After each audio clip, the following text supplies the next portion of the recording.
before he drops onto the shoulder. At such high speeds, even the tiniest reaction can become a driver's undoing. Just a bit too fast around the corner and that's it. Another slightly used race car. But this IndyCar racer, now on its way back to the garage, will receive plenty of attention by a host of top mechanics and will no doubt see yet another day at the racetrack.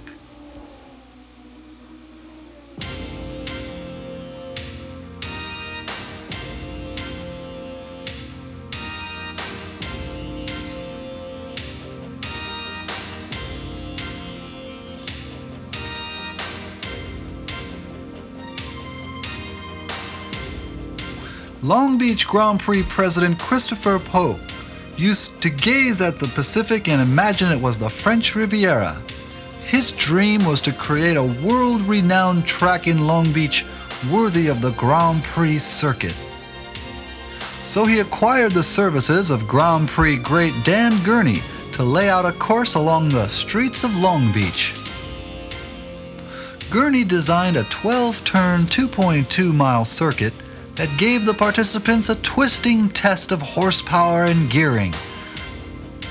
From the start at Ocean Boulevard, around the curves of Linden Avenue, and onto the long, fast sweeper of Shoreline Drive, back up to Ocean via the zigzagging Pine Avenue, the track ranged from 190 miles per hour in the straight to 40 miles per hour in the corners.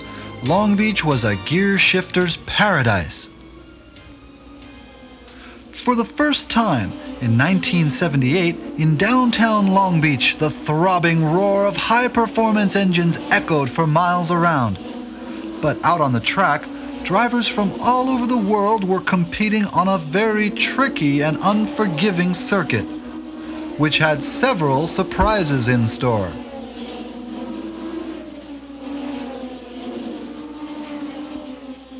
Such as here, where Hans Stock in car 16 literally runs up the backside of another racer early on in the race.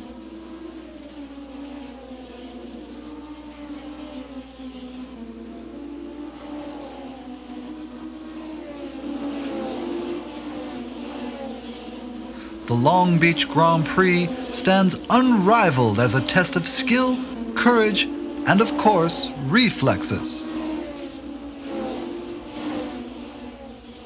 It's very easy to lose control in the corners after the sweeping, nearly mile-long straight. Sometimes, you can't help but slip.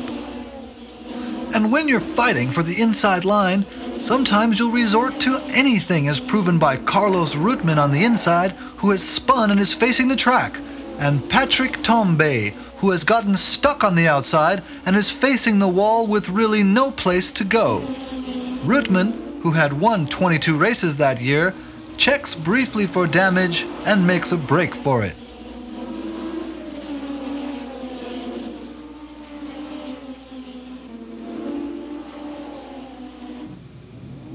Long Beach has a reputation of being extremely challenging because of the demanding track and the small distances between the cars at high speed.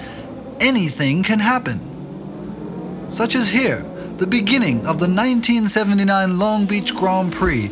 Trouble in the cramped driving conditions, especially in the first lap, is worse than driving in rush hour traffic.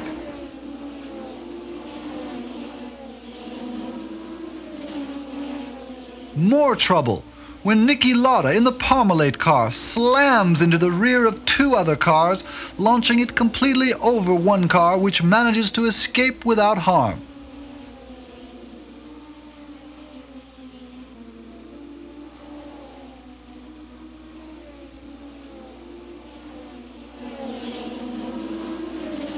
The one fear of all mechanics, track officials, and of course the drivers is fire. Even when the most extreme precautions are taken, no one can know when fire will strike. Like here, when Rene Arnoux' engine bursts into flames. Even if you do grab the inside, there's no guarantee you'll make it round the corner, demonstrated here by Carlos Reutemann in number 2 in the Black Martini Lotus. And while drivers' skills are important, a fast and competent pit crew is vital to success.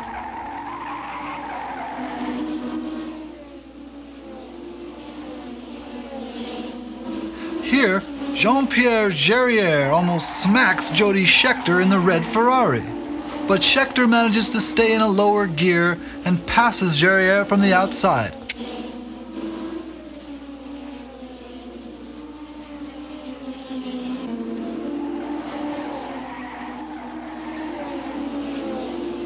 Racing at Long Beach is not all fun and games, but when the checkered flag falls, it's just a matter of time before the champagne begins to flow.